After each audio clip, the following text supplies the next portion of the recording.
we left off yesterday at prior approval. I'll get there in just a minute, but I want to just quickly talk about a couple things we covered yesterday, kind of a revamp.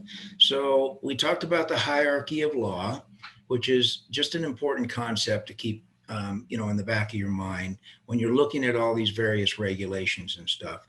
We did go into several regulations. We talked about 23 United States Code, talking about specifically 23-106, which covers the oversight program for the federal highway program and outlines some state responsibilities. We talked about a whole bunch of definitions that we're going to be continuing to use throughout the next couple of days, all surrounding the indirect cost topic.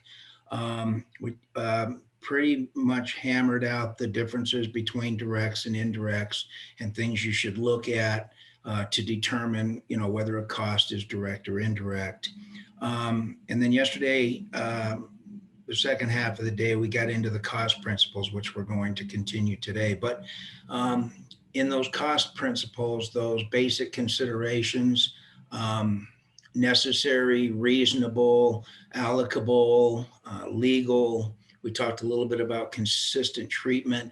Those are all those basic considerations that we should constantly keep at the forefront when you're looking at items of cost in an indirect cost allocation plan, or even any costs that are being charged to the federal aid program. That's kind of where we left off. Yesterday, we were about 5 slides behind, so we're going to pick up where we left off yesterday. And I think right before we left, I started to hit on prior approval. So let's pick up there. When we talk about prior approval, it's just important to know that if you're looking at a specific item of cost and you're really not sure, you've used the basic considerations, you've looked at the selected items of cost, which Bob is going to be covering here shortly, the best thing to do is just ask for prior approval. And this is why that's important. And trust me, we've seen this. We've seen where an agency believes or has their own understanding of whether a cost is allowable or not. So they go ahead and start charging, and come to find out, maybe a year and a half down the road, we do some type of a review on that project and, realize that cost is actually an unallowable cost, should have never been charged to the federal project. And then the agency or organization, has to deal with paying that back. So prior approval is a really good practice. So just kind of keep that in mind.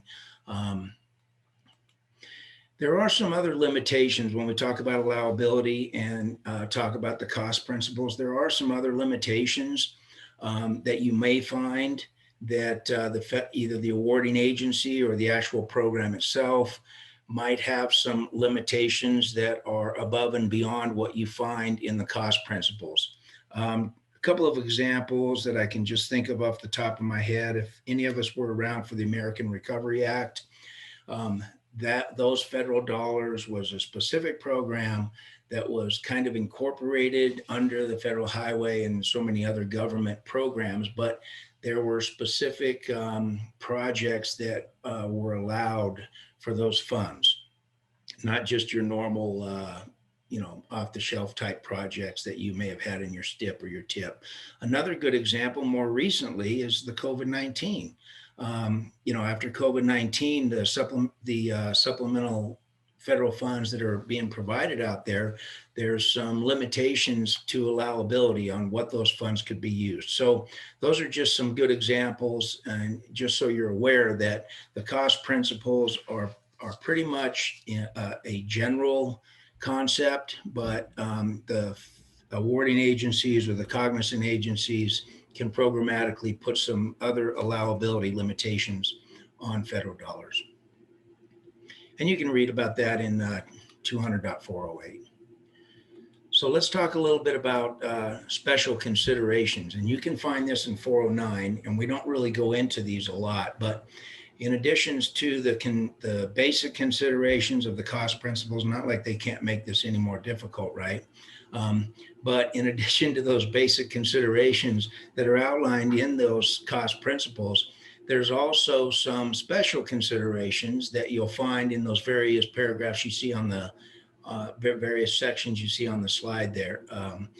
For F&A costs, for direct and indirect costs, there's a specific section out there that talks about any special considerations, state, local, and tribal governments, which all of you would be very interested in, and also institutes of higher learning, like your colleges and universities and so on, if you're using research funds or so on. But we don't go into those in this class. We just want you to be aware that those sections of 2 CFR 200 will outline any special considerations about cost allowability in those specific scenarios or dealing with those specific organizations. Adjustments and collection of unallowable costs. So the basic thing here, and you probably already know that, but basically at any reason at any time, if the federal awarding agency discovers that unallowable costs were charged to the federal aid program, whether it's the past or under a current period, those are going to be collected. They have to be refunded back to the federal government.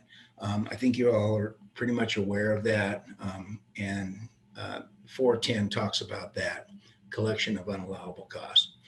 And it even goes a little further, and I think we talk about here in the adjustments for unallowable costs. So when we're dealing with the indirect costs, whether it be in the past, the current period of time, or even if you've got a brand new ICAP sitting on your desk and it goes through and it gets approved, and then, 3 months into the fiscal year of that organization, you stumble across an unallowable cost or a cost pool that was included in there.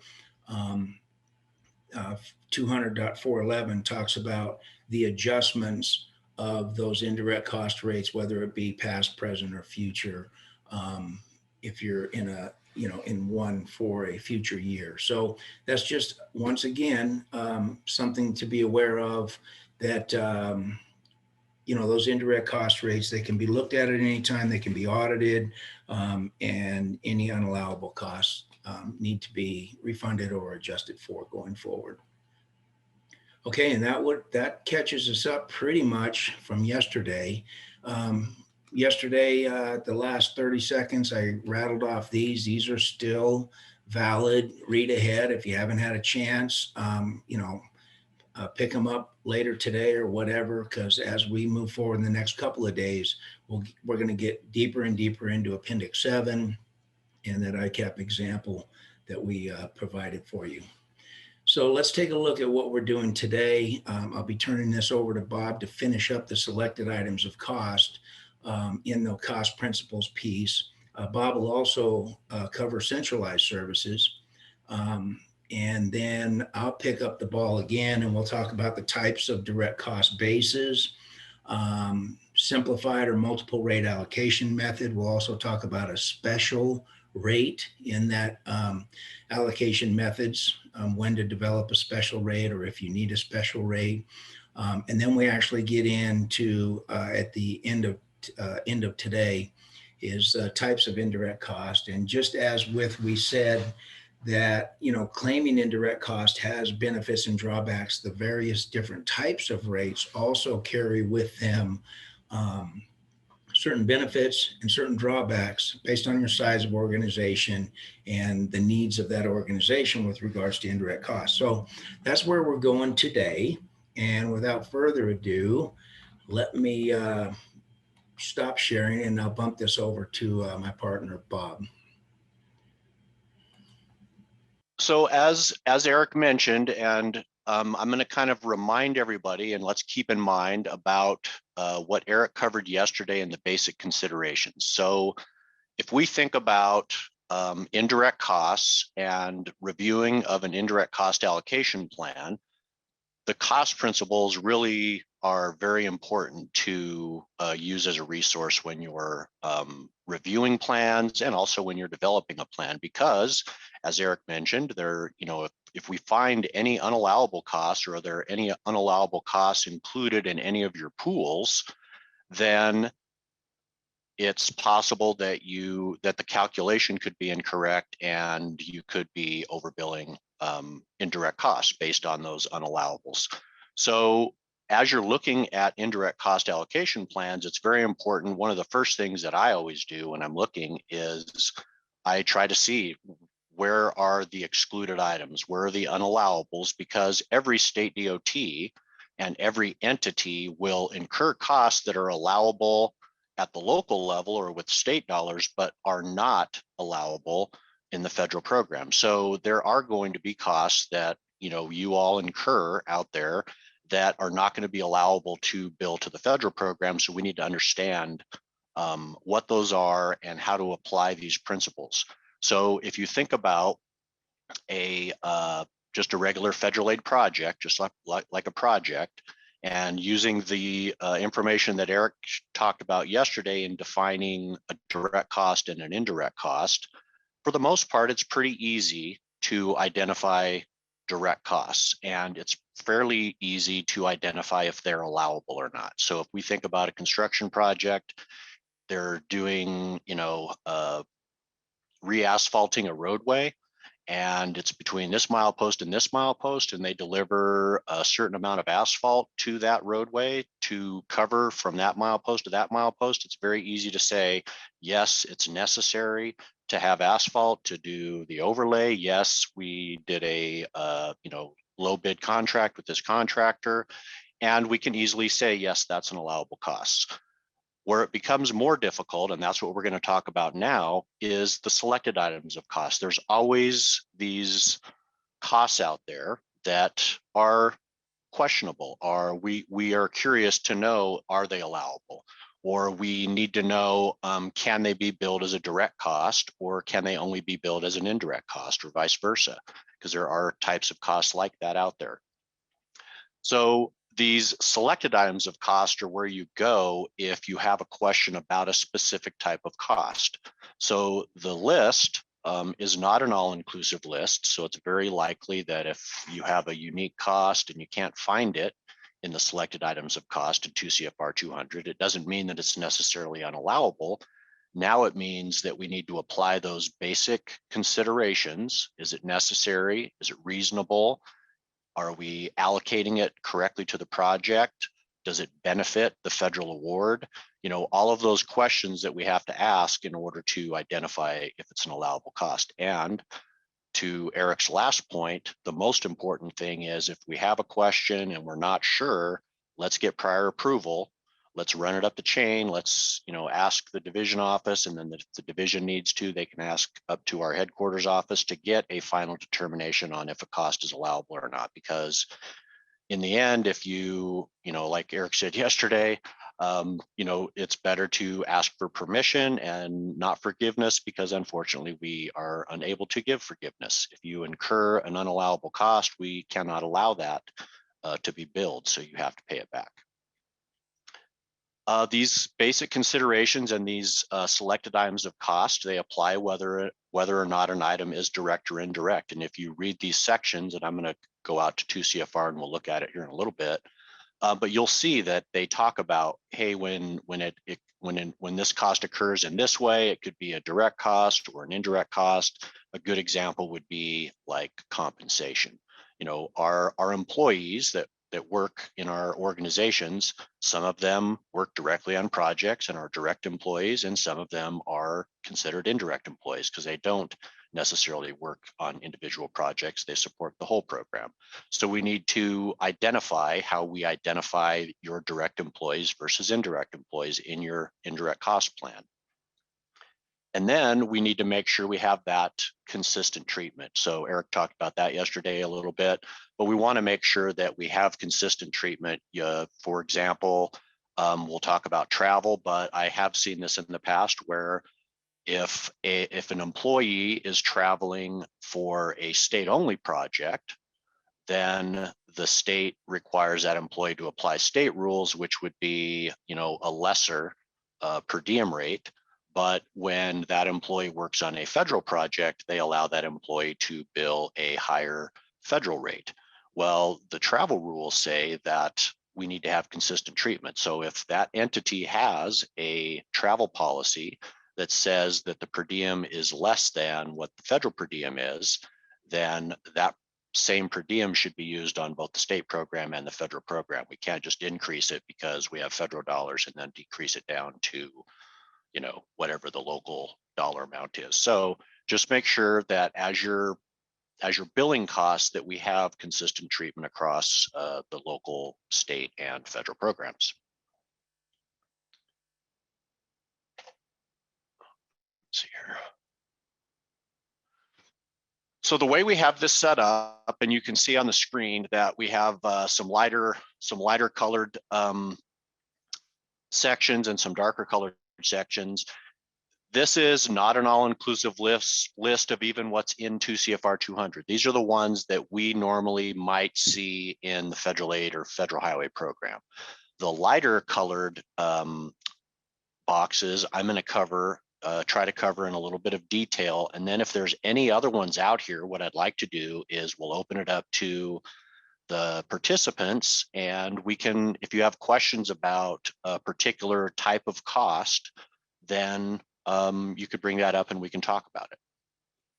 So I'll just kind of give you an idea of how this is going to go. So let me make sure this all works right too.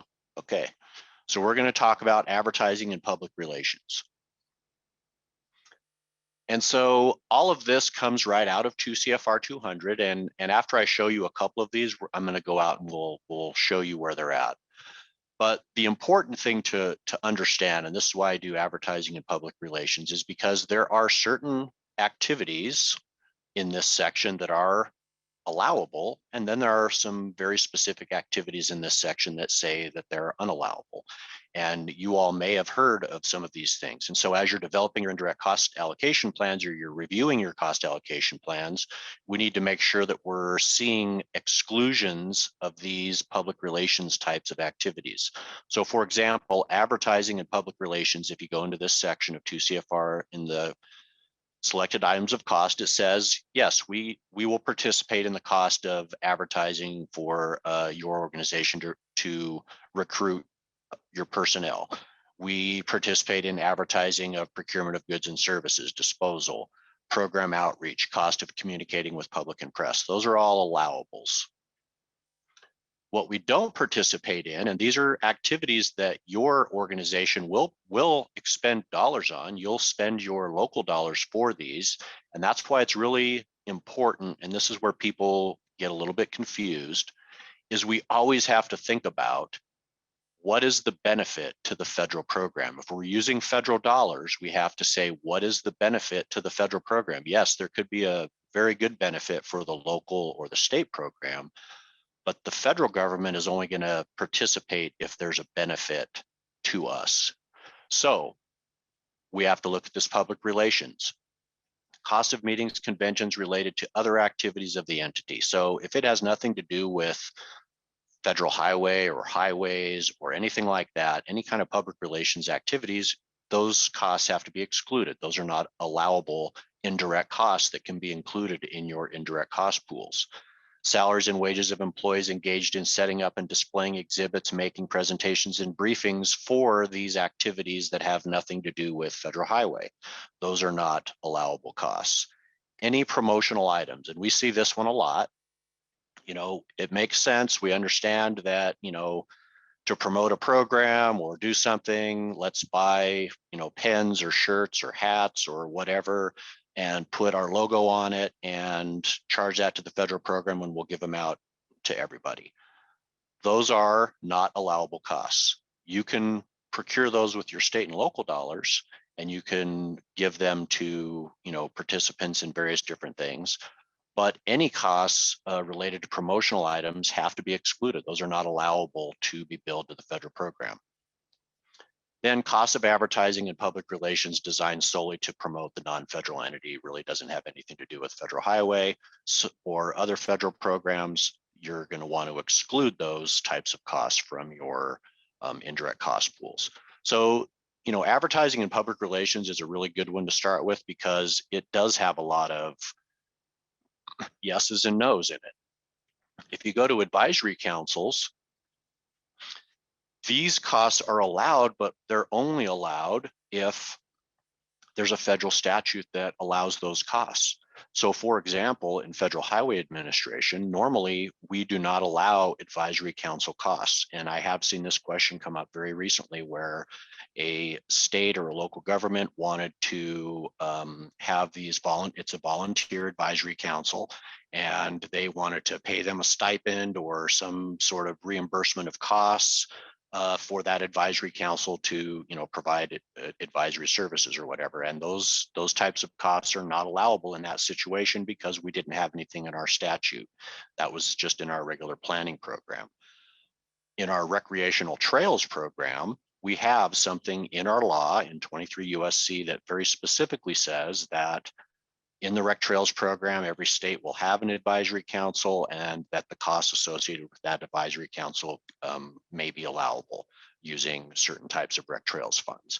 So in those cases, we do allow it. So that's why it's important to know when you're looking at your numbers, if you're developing an ICAP or if you're reviewing somebody else's ICAP, if you see costs related to advisory councils, that is a yellow flag to say, hey, is this going to be an allowable based on a statute that allows it, or do we need to make sure that those costs are excluded? Whoops. Okay, I messed up. I think I clicked the wrong button. How do I, oh, here we go. There we go. Okay, so now let's talk about compensation, personal services, and then we're also going to talk about compensation fringe benefits.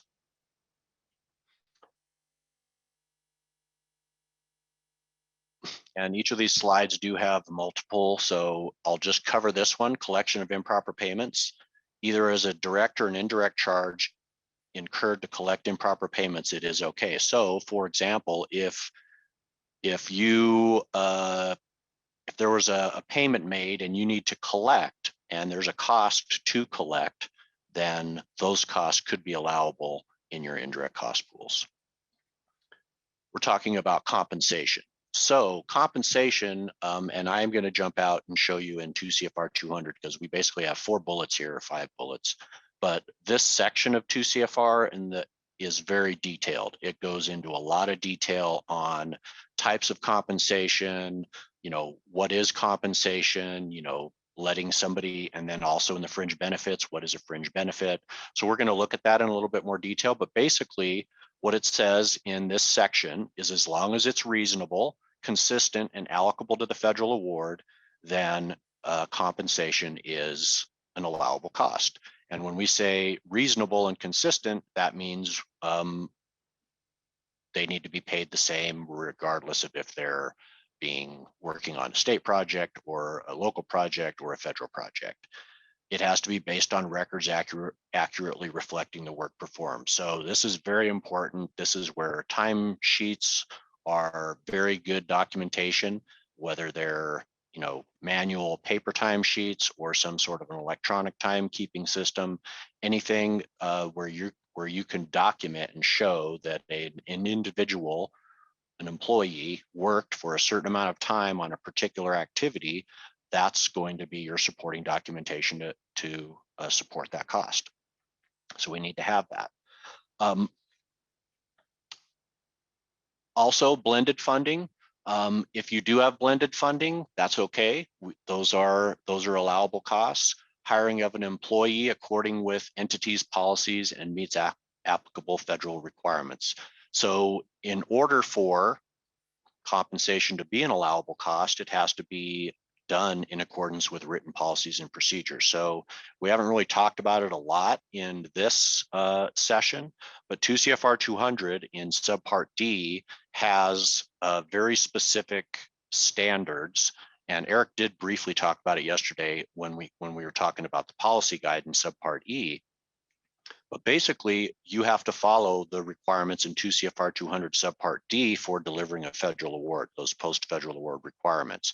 And part of that says you have to have internal controls, either in accordance with a COSO framework, which is more of an international internal controls framework, or the federal framework, which is what we call the Green Book or A123. So all entities must have internal controls, and part of those internal controls are written policies and procedures. We have to have written documentation out there. You can't say, well, we don't really have any documentation on how we track our employees' time. That would make that probably an improper payment, because we can't validate that it was paid in accordance with any kind of procedure. So those written policies and procedures that are up to date need to be out there. And I do notice that we have to fix that. Entities policies instead of policies. Budget estimates. So budget estimates, that means if you have a vacancy, let's say you're developing your indirect cost allocation plan and you know that you have a vacancy, so you probably don't have costs associated with that employee. Let's say it was vacant for a year or 6 months, and you're doing your cost allocation plan for the next year, and you want to have good, accurate estimates. If you know for a fact that you're going to hire that employee, then, and it's currently a vacant position, yes, you could use the value of that position or a budget estimate to come up with an estimated cost for that employee for developing your ICAP. But if you know for a fact that, yes, we have a vacancy, but we're not going to fill it next year, that is going to remain a vacant position due to funding restraints or whatever it might be, you cannot use that budget estimate in your ICAP. So just make sure that if you're using a budget estimate, it's going to be for interim accounting purposes only, or it is going to be a cost, even though it might not currently be one when you're developing your plan. So let's go to fringe benefits really quick, and then I'm going to go out to 2 CFR 200, and we're going to look at both of those sections in a little bit more detail. So fringe benefits, those are also allowable costs. And it's very important when you're reviewing and developing an ICAP that you understand. And Eric's going to talk about this a little bit more. We're going to show you, or he's already showed you our example, and we're going to go into it a little bit more detail. But it's very important in the very beginning of your ICAP, and when you're reviewing or developing, that we understand how are fringe benefits handled and how is equipment and depreciation handled, because oftentimes fringe benefits and equipment can be billed as either an indirect cost or a direct cost. A non-federal entity could, if they didn't want to create a separate fringe benefit rate or labor rate or payroll rate, however you all want to call it, they can just throw all of their fringe benefits into their indirect cost pool, and the fringe benefits would be charged as part of the overall indirect cost rate. What we see a lot of states do, and local governments, is they will have a separate fringe benefit rate from an indirect cost rate. And so if that's the case, we need to make sure that fringe benefits are not included in any of the pools in their indirect cost allocation plan. We need to see that adjustment of fringe benefits out of their pools, because they're billing those through a separate rate. And so if they did include fringe benefits in their indirect pools and they're also charging it as a fringe benefit rate, they would be double billing us. So, those types of things are really important to think about as you're reviewing ICAPs, to understand, how are fringe benefits being handled, and equipment would be the same exact way. I am going to talk about capital expenditures a little bit, but basically capital expenditures are not an allowable cost. We'll just jump to that one really fast, and then we'll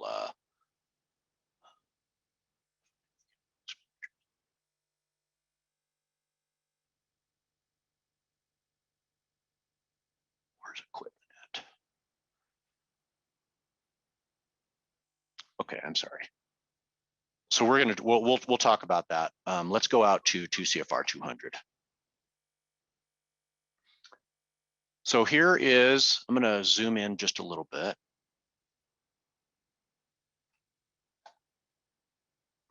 Go to this tab. So the first thing I wanted to talk about, Eric did talk about allocable costs yesterday.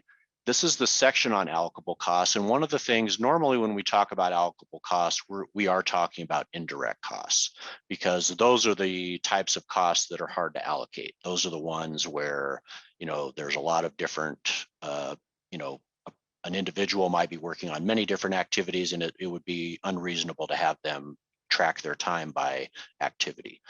But it does also talk in this section about direct cost allocation principles, because it is possible for an activity to benefit 2 or more projects or activities and still be considered a direct cost. And so we need to figure out, or we need to see in a cost allocation plan, if those things happen, how are they allocating those direct costs proportionately to the direct activities? And so we're not saying that all direct costs have to be 100% identified to a particular cost benefit, but we are saying that there has to be some proportional determination on how those direct costs are allocated to projects. And why this is going to be important is when we talk a little bit later about central services, and Eric is talking a little bit more about the multiple rate method. These direct cost allocation principles are going to be important. And also when we talk about a narrative cost allocation methodology, which is another type of way you can claim either indirect costs or direct costs, you would do this allocation method using that narrative. So I just wanted to show you that. So now let's just go out to subpart E.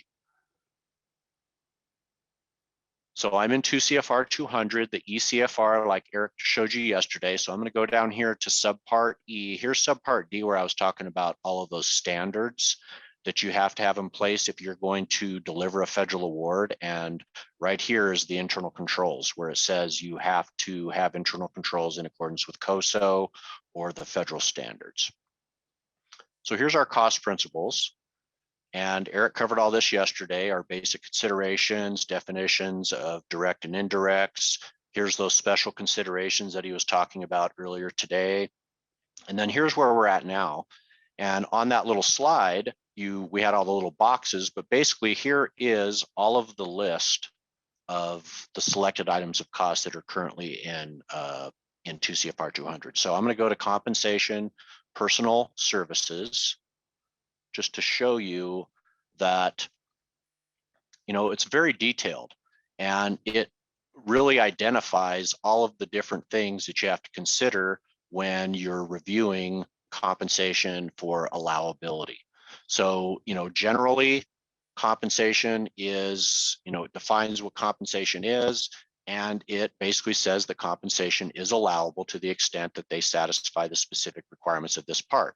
And then they list the requirements. They say, what does reasonableness mean? It talks about professional activities outside the non-federal entity.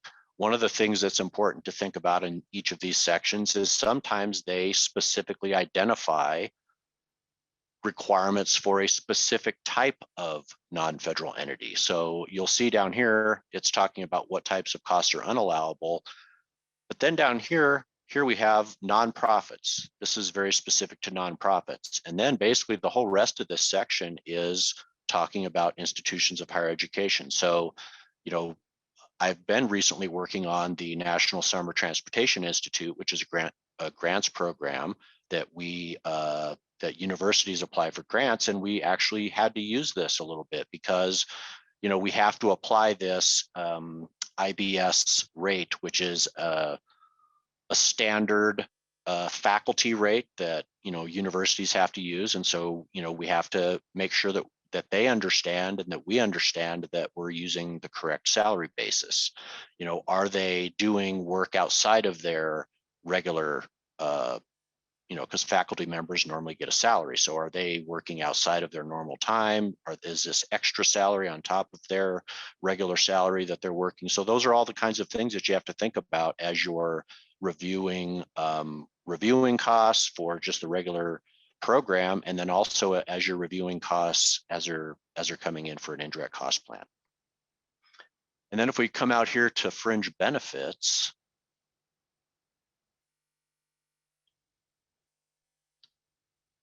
this basically tells us that yes, fringe benefits are allowed, but it says in here that sometimes it might be difficult for us to distribute fringe benefits directly. So it talks about in here where they could be part of a fringe or part of your indirect cost pool, or you can set up a individual fringe benefit rate. You have to make sure that you're allocating fringe benefits across all activities, because I have seen a lot of times when local governments or state DOTs will say, okay, we're going to develop an ICAP, and they're only looking at the federal program because they know that they're only going to charge the rate probably to the federal programs. But when you're developing the rate, you have to look at your indirect costs and your direct costs as an organization. Not you do have to identify which is federal and which is state, but you need to look at all of your costs and allocate your indirects, because your indirects support not just the federal program, but also your local program. So you have to look at everything. And then it talks about what are fringe benefits, different types of fringe benefits that you can have. So like insurance, automobiles, this was one that came up where, hey, somebody has an automobile provided to them. Can the total cost of that automobile or the total usage of that automobile be charged to the federal program? They have to be able to track the value that's being used on the federal program. If it's being used in any way for personal expenses, like if an employee is just given a car and they can use that car for both personal and business related activities, they have to have a methodology that identifies how much is being used for personal, and they have to exclude that cost. And sometimes, and you'll see this in Eric's example, sometimes it's easier to just exclude an entire cost center or account than go through the detail of all of that and pull out individual types of things that may or may not be allowable. So just keep that in mind. It could be burdensome when you're looking at a lot of different types of costs, especially if your organization does a lot of different fringe benefits. But basically, this tells us everything that we need to know about what types of fringe benefits are allowable and how to handle them and that kind of thing. So with that, I'm just going to ask really quick. I know I'm going to go for probably about 20 more minutes before we'll go on a break. But is there any questions on anything that I've been covering so far?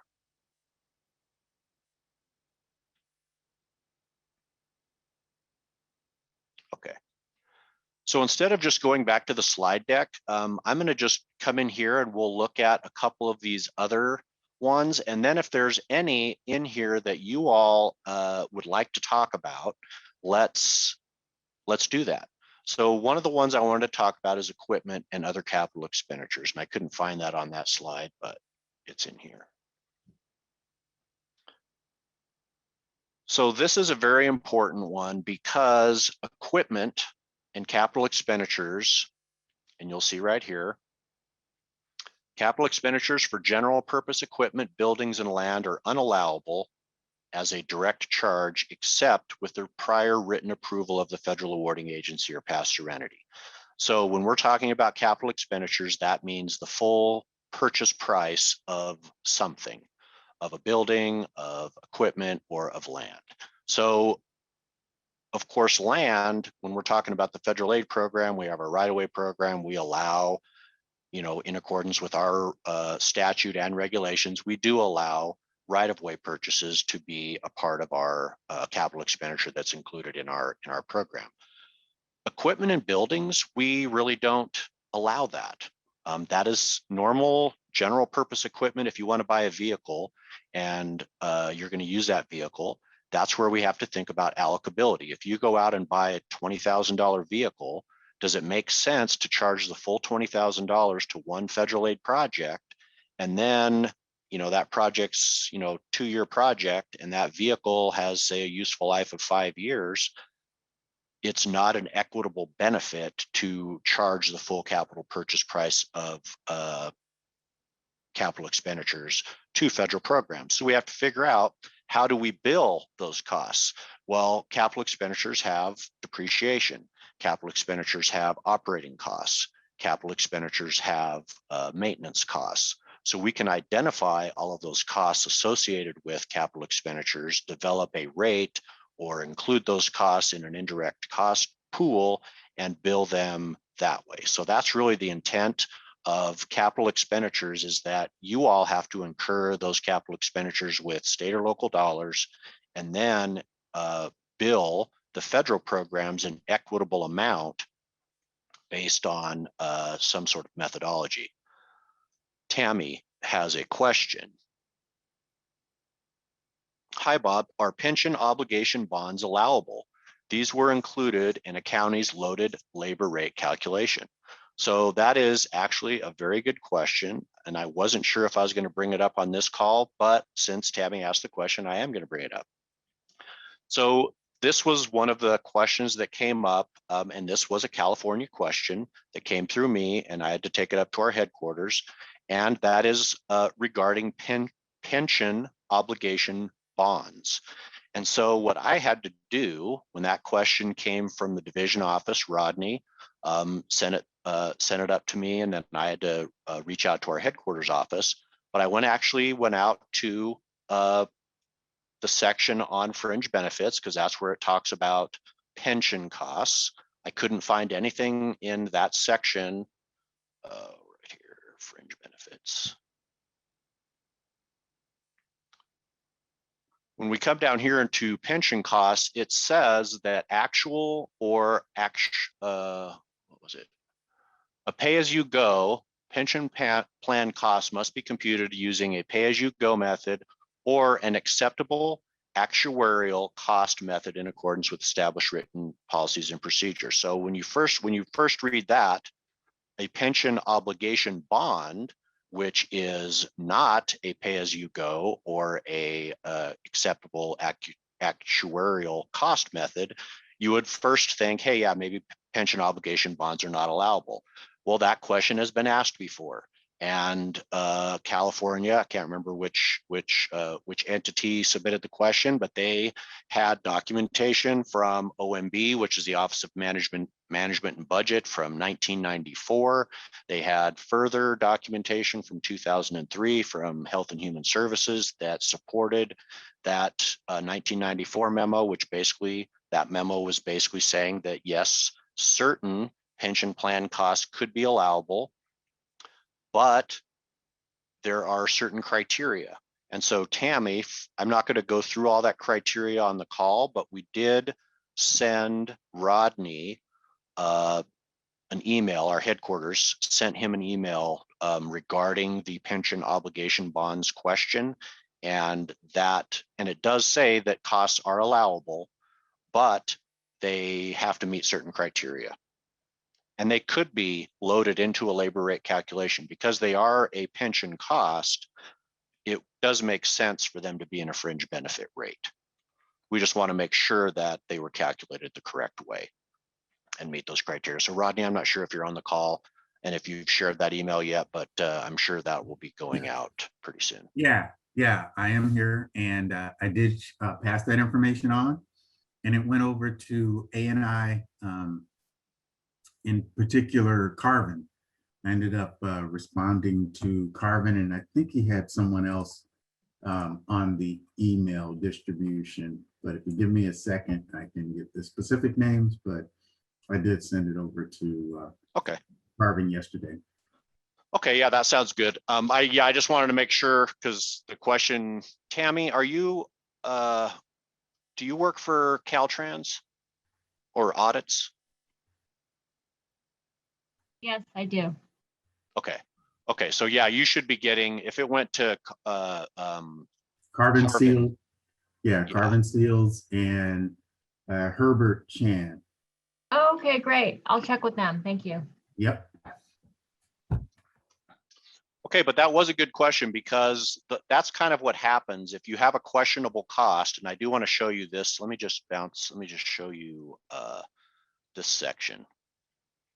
So this is important, an important section for reviewers, is if you come here to limitation on prior written approval, section 407. So Eric talked a little bit about it today, But this gives us a list of all the different types of costs that may require so instead of having to go out and sort through the entire selected items of cost, there's a whole section right here under prior written approval that talks about the different sections where we should be seeing something from a non-federal entity that says, hey, we want to do this. Is it okay? So keep this in mind. And then when we come down here to the 400s, this is where we're talking about costs. 300s are going to be our subpart D. 200 is subpart C, 300 subpart D, and then 400 is subpart E. So these are our cost principles. So you come down here. If, we already saw in compensation and fringe benefits that there are some certain things that have to be approved. Like if you're going to claim fringe benefit rate, your fringe benefit rate has to be approved by your cognizant agency for indirect cost. It has to be developed in accordance with 2 CFR 200 allocation principles. You can't just say our fringe rate is 20% and just charge 20%. There has to be some backup to what makes up that 20%. How did you come up with that 20%? Entertainment costs. I'm going to talk about this, but generally entertainment is not an allowable cost. We just talked about it. Equipment, fines, penalties, damages, and other settlements. This is very important because this is similar to like promotional items or costs that are going to be incurred by the non-federal entity, but are not costs that should be billed to the federal program. Any legal costs associated with the non-federal entity that have nothing to do with the federal program are unallowable costs. They cannot even be included in your indirect pools. So for example, if you're the state DOT and a contractor suing you for something, a contractor claim on a project, we're going to participate in those costs. If you are getting sued by an employee because for sexual harassment or whatever, the organization's getting sued, those types of costs, while they are an allowable cost and a cost is going to be incurred by the local government, those costs have nothing to do with the federal program and cannot be billed and are unallowable and have to be excluded. So that's where, like, as you're looking at indirect cost allocation plans and you're looking at the backup documentation, seeing those cost centers for, legal or something like that, we want to make sure that we're diving into those a little bit and making sure that they're excluding costs that should not be in there. I'm not going to go through this entire list, but I just wanted you to be aware that you can come to this section if you want to really focus in on the kind of the tricky costs where we get a lot of questions. This is the best place to go instead of actually into subpart E. And then, then you can dive into each of these sections if you want to get more information. But this is a good place to go. One thing I did want to talk about really quick is entertainment. So I'm going to go back to the slides.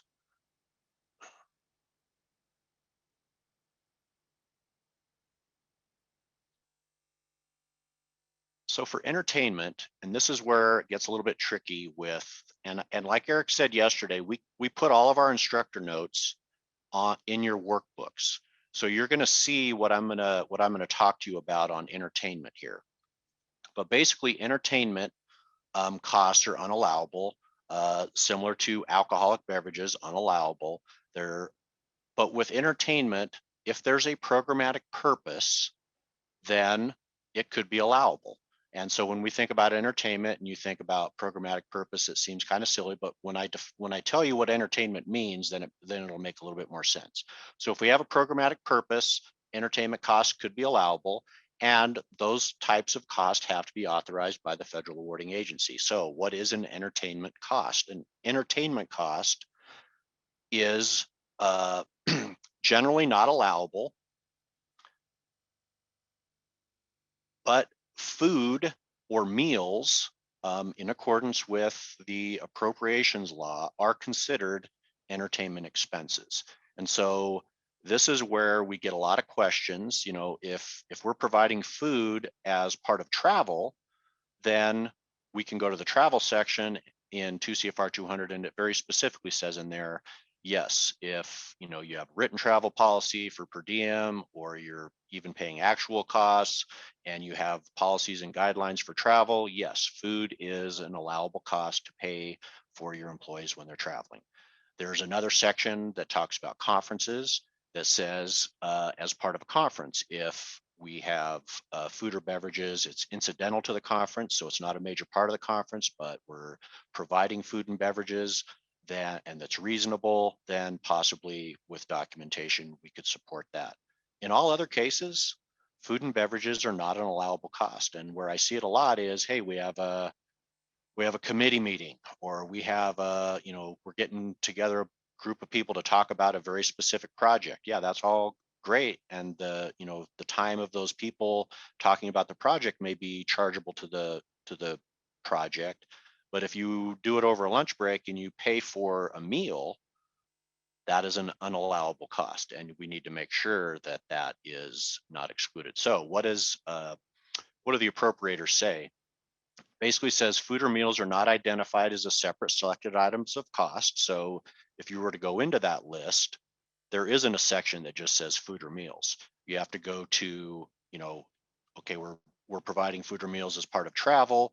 Then it talks about food or meals in that section. We're providing food or meals as part of conferences. It talks about it there. It doesn't talk about food or meals really anywhere else in the selected items of cost. So what the appropriators basically said that the term entertainment's an umbrella term that includes food or drink, either as formal meals or snacks or refreshments. Entertainment expenses are generally not allowable in the selected items of cost.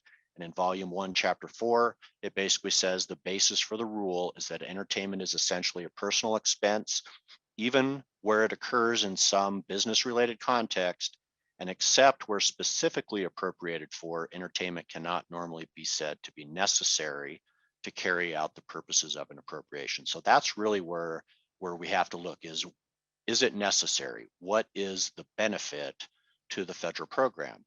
So as an example, and then I'll move on, but as an example, a public meeting where you're going to provide, refreshments and beverages or snacks for the public, and the intent of the public meeting is to have the public come to the meeting and provide public comment to whatever the topic is, then yes, that would be something that could be allowable.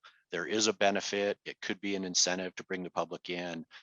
But if it is a meeting that's open to the public, but there's no expectation to get comments from the public, and you want to pay for light refreshments, that's not an allowable cost. So it's very tricky, and you have to really think about those things. And sometimes it's better to just say anything to do with food, we're just going to make it unallowable and exclude it. But if you want to go down into the weeds and you want to figure out which food is allowable and which food is not, then you could do that. So with that, is there any of these others that anybody would like to talk about? Any costs that come across your desk that you're, other than pension obligation bonds, which was a good example, but are there any other ones that you've had questions about on if they're allowable or not?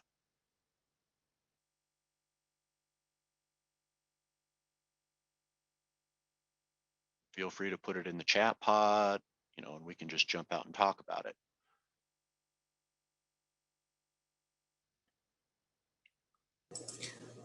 Question, what about if you have a consultant who is preparing your ICRP?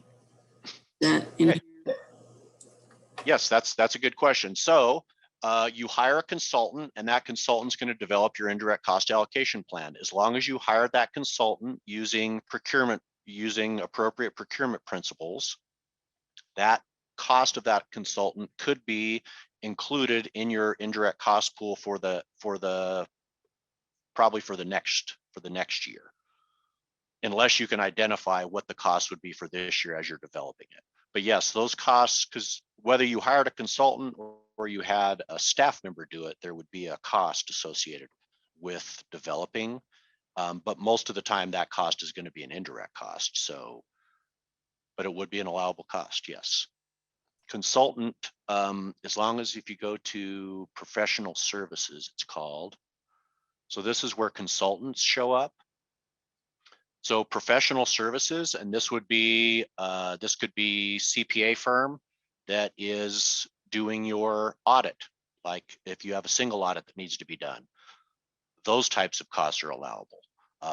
And that would be a professional service cost by going out and hiring a consultant. This could be A&E firms, architectural and engineering firms. We have very specific requirements that have to be followed for those types of professional services, like they have to do a qualification-based selection process and not be 100% based on price. And then to your point, this could also include a consultant that develops your ICAP. So as long as you met all of the procurement guidelines, you followed your local procurement guidelines to select that consultant, and you got a good price and you're getting, you know, you're getting what you paid for, then it's an allowable cost. Excellent. Transportation. Looks like we had another one on transportation. So transportation costs, even though they call it transportation, this is where postage, any kind of freight, any kind of shipping, all that kind of stuff is covered under transportation. If it's some other type of transportation that you're thinking of, we could just go out here and just see what it says in transportation. Because for the most part, I think this is like shipping and that kind of stuff.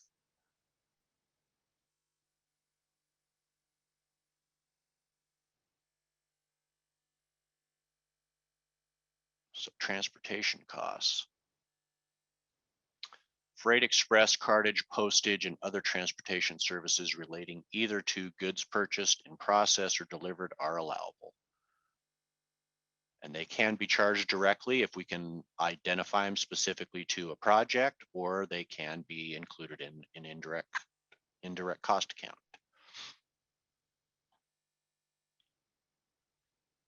One I wanted to talk about was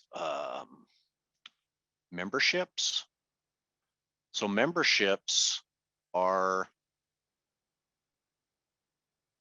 normally allowable, but one thing that we need to think about is the membership. The only way it's going to be allowable is if it is a membership in a business, technical, or professional organization.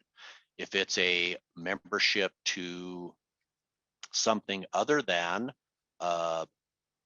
that, like down here, country club, social dining club, those costs, while they may be an allowable cost for your organization, those have to be excluded. Those are not costs that can be included in your indirect cost pools, because we're not going to participate in those costs. So those have to be excluded.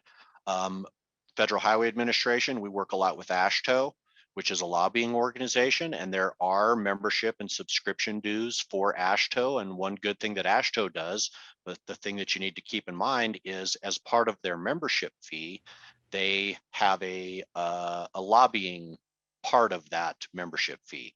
And when you get that, when you pay that membership fee, you have to exclude that lobbying piece of the fee from your indirect cost pools, because those types of costs are not allowable. So luckily, that organization does separate those costs, so you can easily identify that and, you know, put the membership that is allowable into the proper pool and identify the amount that should not be charged into another pool.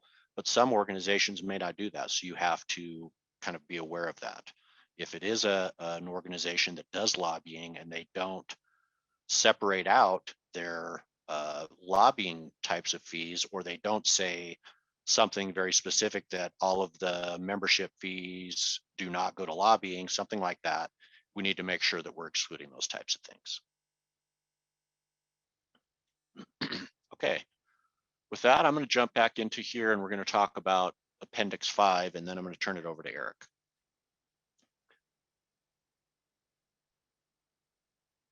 So just keep in mind, as you're the whole entire intent of that last little session was, as you're looking at ICAPs, that you're understanding how they've identified their costs, whether direct or indirect, and then have they excluded the costs that should be excluded, Have they identified those costs that could be billed in other ways, like equipment rates or fringe benefit rates? So just keep that in mind.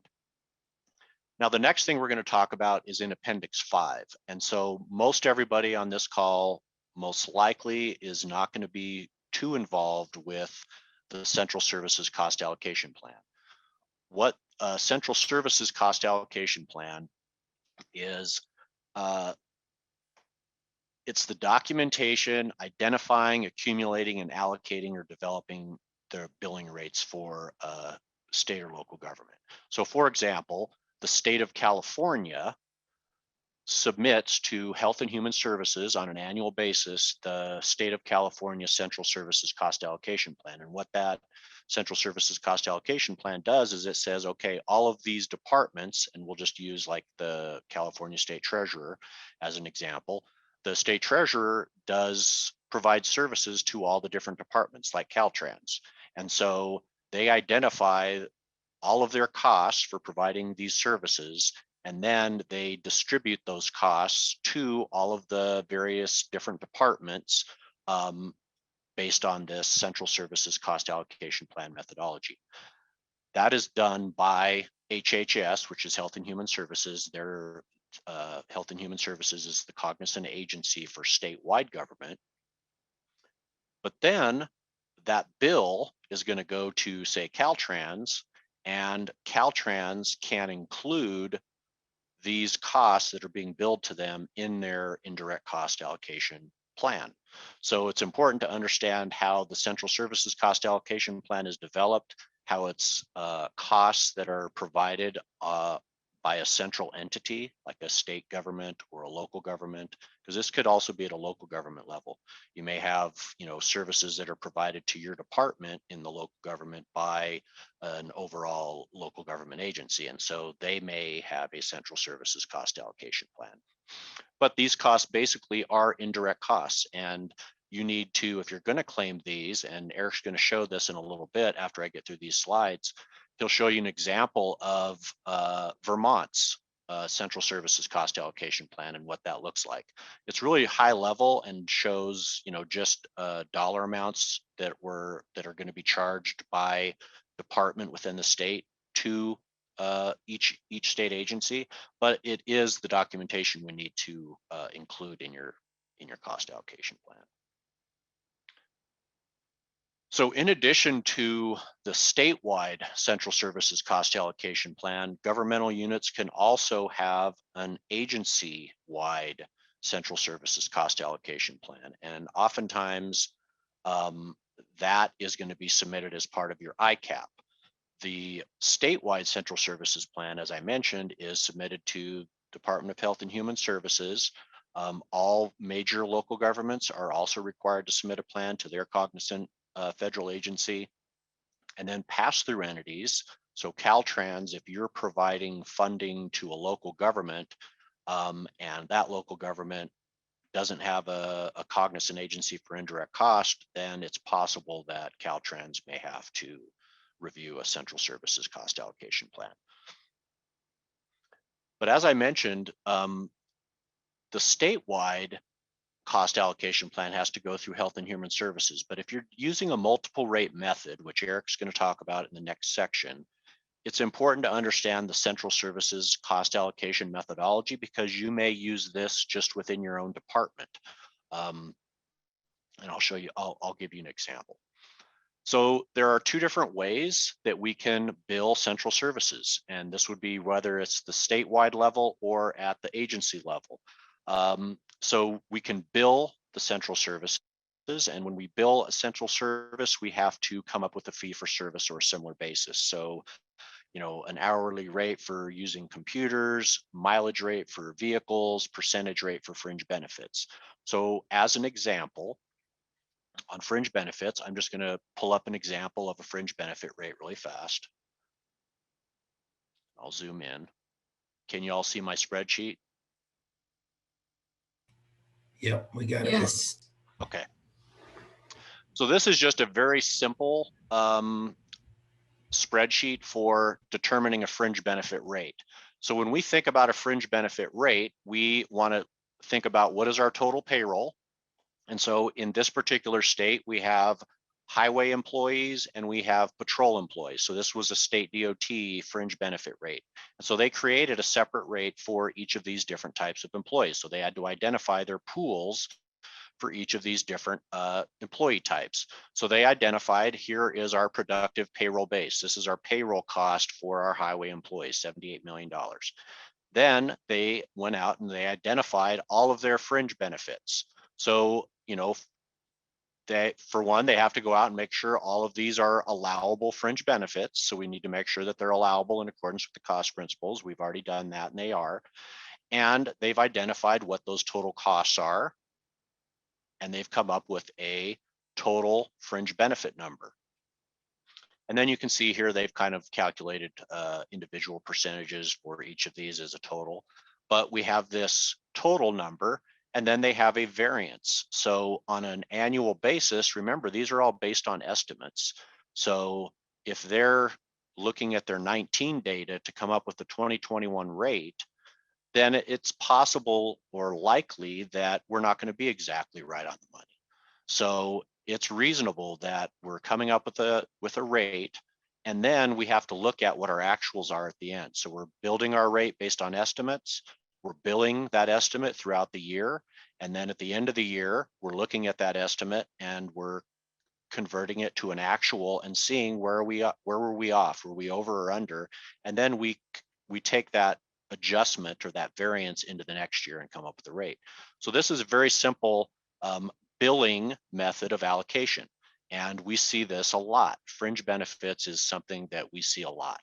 So it's very simple for the most part to develop a fringe benefit rate. But then we need to make sure, can we apply it in the system? And Eric's going to talk more about applying and making sure that we can apply these rates because, you know, it's easy to develop a rate, but how you're going to charge this to your employees and to the federal program is going to be a different story, and you're going to have to figure that out. So that, go back to the slides.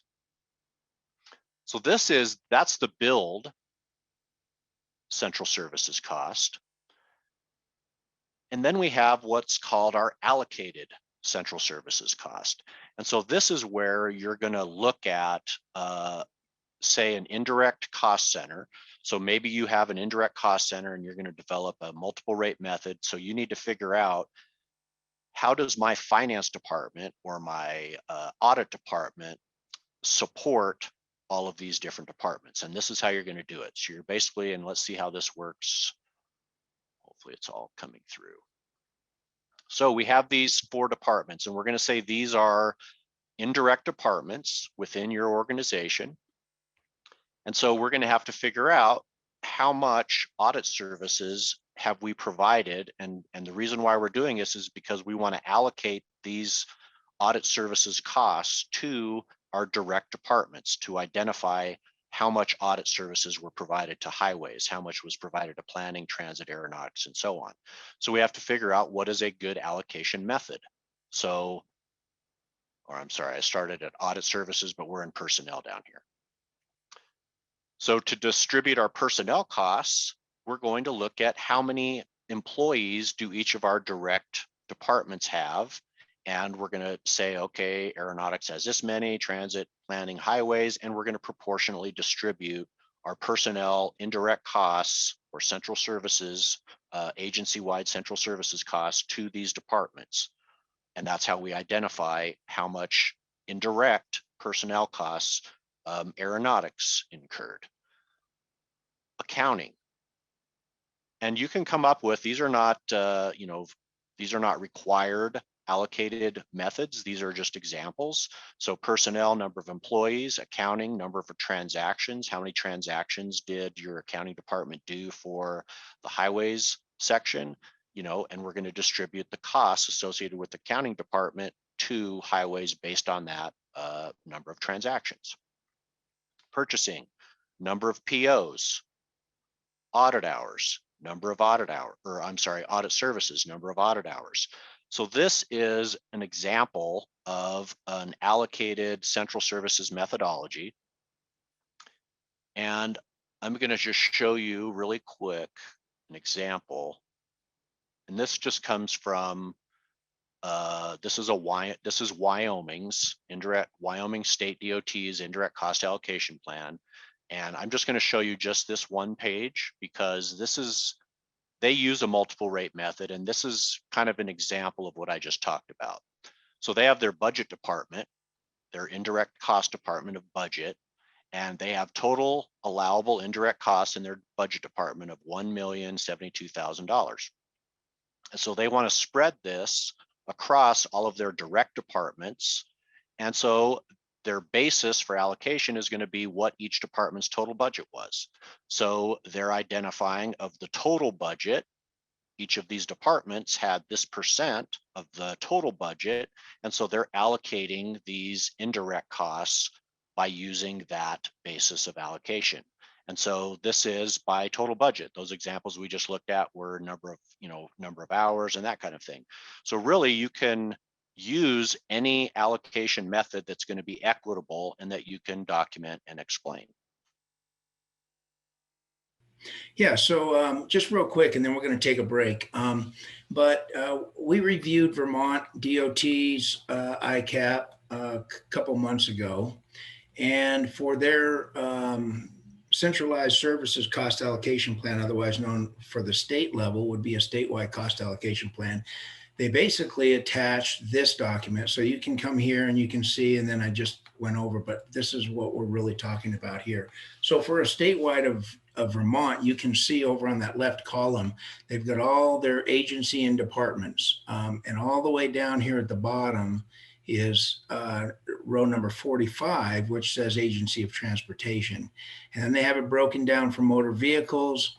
And these are the services, very similar to what kind of Bob was mentioning with personnel and so on. They have building depreciation up here because the DOT of Vermont was housed in a lot of state buildings across the state.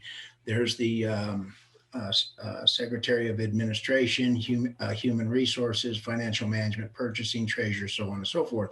But this is really all that's required with an ICAP, and that is a summary of the centralized services that were provided. And this is typically what we get from the state level.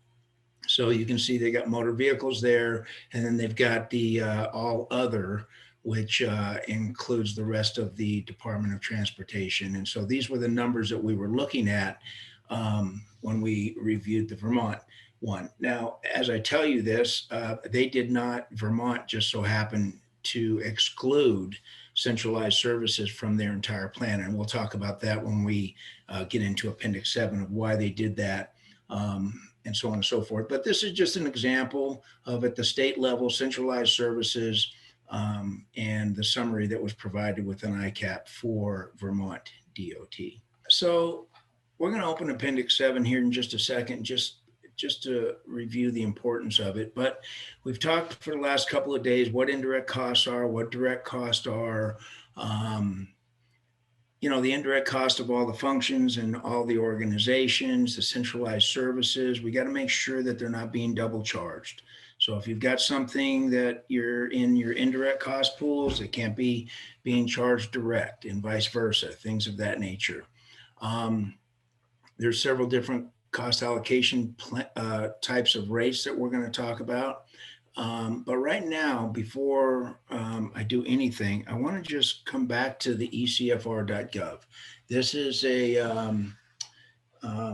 just a really important resource for everybody. And Bob bounced out there several times, but is what I wanted to point out is we talk about Appendix 7 because it has to do with state, local, and tribal governments. But for the Caltrans, I just wanted to point this out that in Appendix 3, we've got indirect cost identification and assignment and rate determination for institutions of higher learning. That'd be Appendix 3.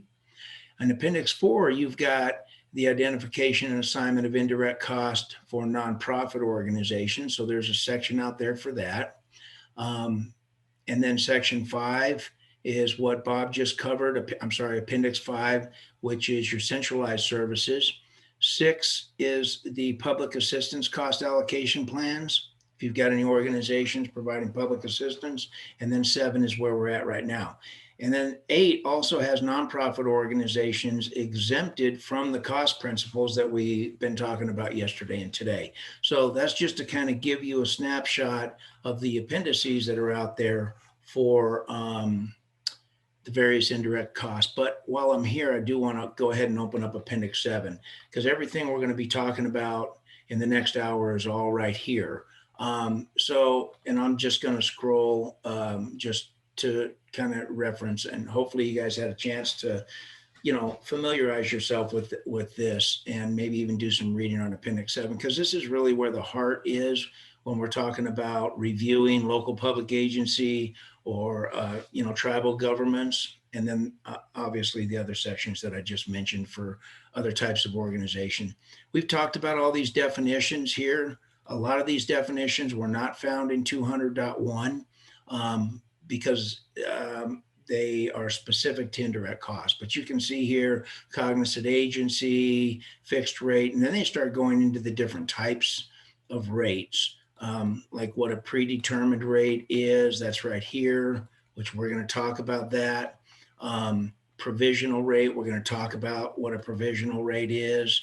And then as you go down, they talk about the different allocation of indirect costs. And this is where we get into the specific methods of allocating, which is the simplified method, the multiple rate method, and then they have a little section in here for special indirect cost type rates and identifying a special allocation. We're going to talk about that. But is what I just mainly wanted to show you is that all the requirements for the preparation, the submission, the things that are within the documentation, all of that's right here in Appendix 7. So this talks about the de minimis rate and who needs to develop, under the de minimis type of rate, what are the criteria for that? Here's your documentation. You've mentioned it a little, or I've mentioned it a little bit, but here's a required certification right there.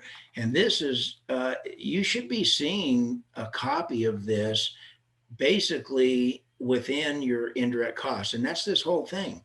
And all the ICAPs that we review, they just have this cut and pasted right into their ICAP. So that's the certification. And then it talks about the negotiation process and the approval of the rates. And then we get into some other policies, fringe benefits that Bob just talked about, whether it be billed or allocated, and so on and so forth. So this is just to give you a reference of what we're going to be talking about here in the next hour or so. So let's talk about direct cost base. It's very important to understand that there's a lot that goes into trying to decide whether you're going to use direct salaries and wages or total direct cost and exclusion of any distorting expenditures, and or if you need to use some sort of a modified total direct cost. And we're going to talk about all these things. But that decision is very important. When we talk about the direct cost base, remember we're talking about the denominator of the fraction that creates that rate. So indirect cost divided by your direct cost base is what gives you that actual rate. That direct cost base selected, it should result in each award bearing a fair share of those indirect costs in a reasonable relation to the benefits received. So let's stop right here, because I want to talk about this phrase, equitable allocation. So let me just kind of ad lib here a little bit and see if you can kind of relate to this. So I'm not exactly sure what he was gonna talk to you about. He said he was gonna go off topic a little bit, but basically on this direct cost base, this is very important, like he had said, because this is what we use as part of our calculation to come up with our rate.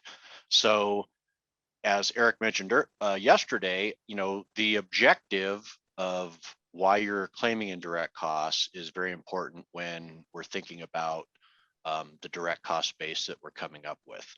Also, how we're going to apply the rate in systems is going to be also something that's important, because if you think about if we develop a direct cost base based on direct salaries and wages, whatever our indirect rate is going to be, that's going to be applied whenever a direct employee charges their time to a federal project.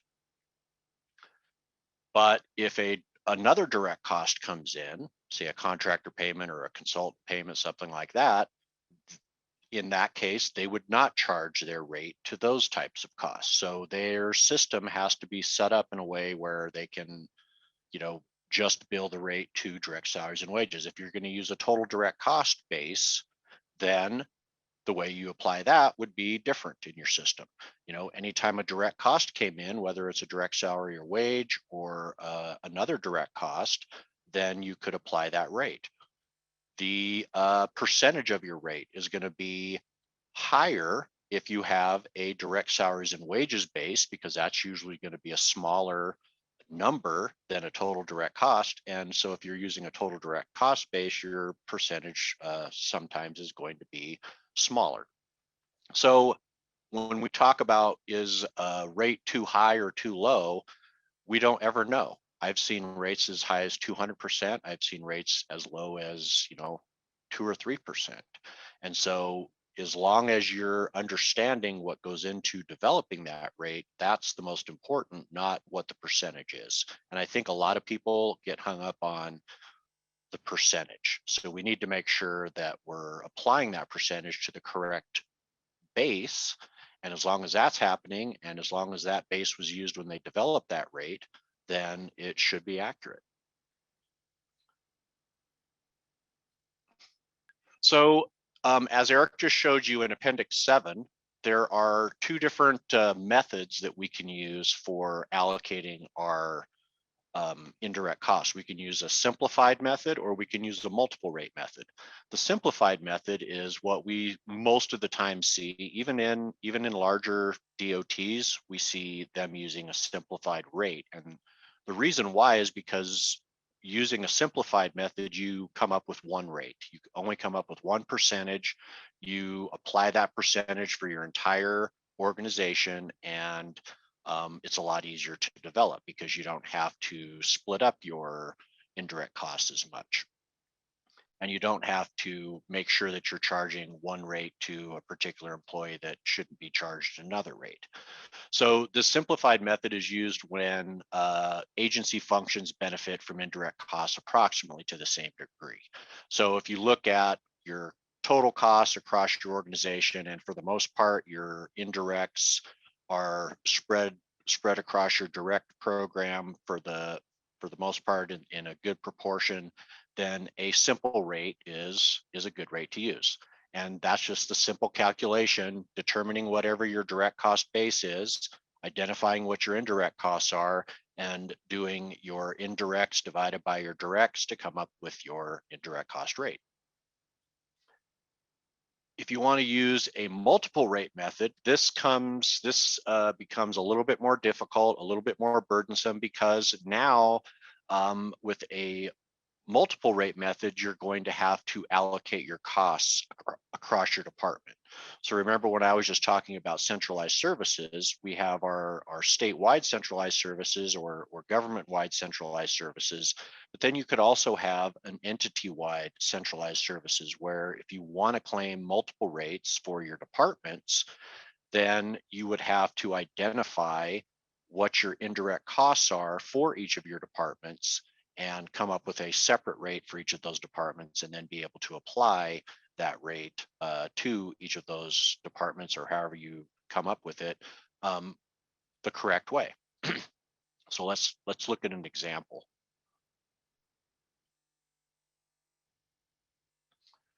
So this is an example of a method for an allocation of a multiple rate. So you can see here that we have all of our departments. We have our services furnished by other government agencies. So these would be those statewide centralized services right here. So we have personnel, accounting, purchasing, and audit. And what they've identified what the total costs are, and then they've identified how are they going to distribute these costs across all of their direct departments down here. So notice we have 87,060 in personnel costs. They're going to distribute it based on number of employees. So down here and in this example, you know, as we have to update this example to show you the number of employees, you could see the calculation. But basically, this 8760 was distributed across these departments based upon the number of employees that those departments had. So we're able to distribute the indirect costs to these departments. And you can see up here, they did all of these: accounting, number of transactions, purchasing, number of POs, audit, number of hours. Then we have our departmental indirect costs and how they're going to distribute those. And that's kind of the example that I showed you in Wyoming, where they had their budget department. They were going to distribute their total indirect costs related to their budget department across their direct departments. And they did it based on percent of budget that each of those departments have as part of the total. In here, in this example, we're showing, hey, the director's office had $122,610 in indirect costs. We're going to distribute that based on direct salaries and wages. So in this example, it was an equitable distribution across all of these. But most of the time you might say, hey, in asset management, our total direct salaries and wages are this much, and in planning, it's this much. And so in this example, it's showing an equitable distribution, but it's probably not that accurate. Then financial management, number of transactions processed, direct salaries and wages again for admin services and equipment use. Equipment use is going to be use of equipment. So how much the equipment was charged to the projects, and so they're going to use that as their distribution base. So basically, what this is showing you as an example is if you're going to use a multiple allocation based method, there's a lot more work that has to be done because you're going to have to allocate your indirect costs to each of your individual departments. Whereas if you're using a single rate method, you don't need to do that because you're basically collecting all of your indirect costs and all of your direct costs, and you're coming up with just two pools for the entire organization and not by department. So this kind of gives you an idea based on that last worksheet. And I'm not sure if Eric's back yet or not. Yeah, I'm back, Bob. Oh, okay. Do you want to jump in, or do you want me to just Yeah, keep on no, track? I'll take it. You'll take it? Yes, I guess Okay.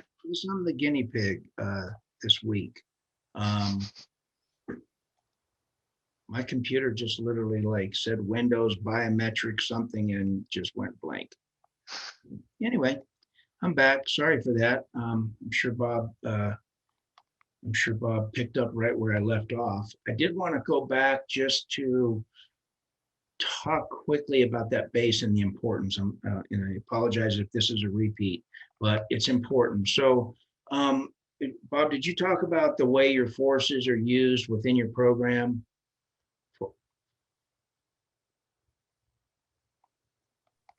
No, go ahead and use that Okay, example. so That's good. is where I was going in the beginning, and then I'll jump right to where Bob left off. But when we talk about the direct cost base and the importance of picking it, you have to really think about where your indirect costs across your entire organization, where they're weighted. And this multiple allocation does a good job of recognizing that. But here's where I was starting to ad lib, and then my computer didn't want me to ad lib, so it made me shut up. But if you're looking across your entire highway program, you've got a state program, and then you've also got a federal program. If you have state forces, for example, that you're only use on state projects, and maybe you contract out all the work on your federal projects. We see that a lot in DOTs. A lot of times the federal contracts are contracted out, but yet there's a lot of state engineers and state workforce that work on the state projects only. In selecting your base, if you used direct salaries and wages, then all your indirect costs are going to go towards your state program because that's where your workforce is. Whereas if your programs are managed and administered the same, then you could use total direct costs and it wouldn't really matter. The idea of equitable allocation, and that's where I was trying to define a little clearer, is exactly that. Is once we start applying that rate, will it equitably allocate the indirect cost? Because that's really what we're doing. We're allocating our indirect cost across our projects, in an allocated manner. So I'm hoping I'm making sense here, but for every organization, when you're picking direct salaries and wages, or when you're picking total direct costs, or even a modified total direct cost, you have to ask yourself, are those indirect costs evenly weighted across the program and not heavy weighted, say, on your state program and not so much on your federal program? That's where I was going with that. Just to understand the whole concept of equitable allocation. So I chimed right in when Bob just got through the simplified method, which is what we normally see, the multiple method rate, which you're seeing here. And this is kind of the roll forward from the way he showed that example of allocating using different allocation methods, number of transactions, number of employees, et cetera, et cetera. So is what we have here in that multiple rate is the next step. And this is where you now have each of those departments, your asset management and all the ones listed on the left. And as you can see over to the right, and in this example, they're using direct salaries and wages, but their indirect cost percentage rate for each of those departments is different. Now, this gets a little problematic because although you can develop a rate and identify your various departments or even activities, a lot of times we see various activities and not necessarily departments, have these different rates. The question remains, are they going to be effective? Are they going to be effective in applying those multiple rates in their system?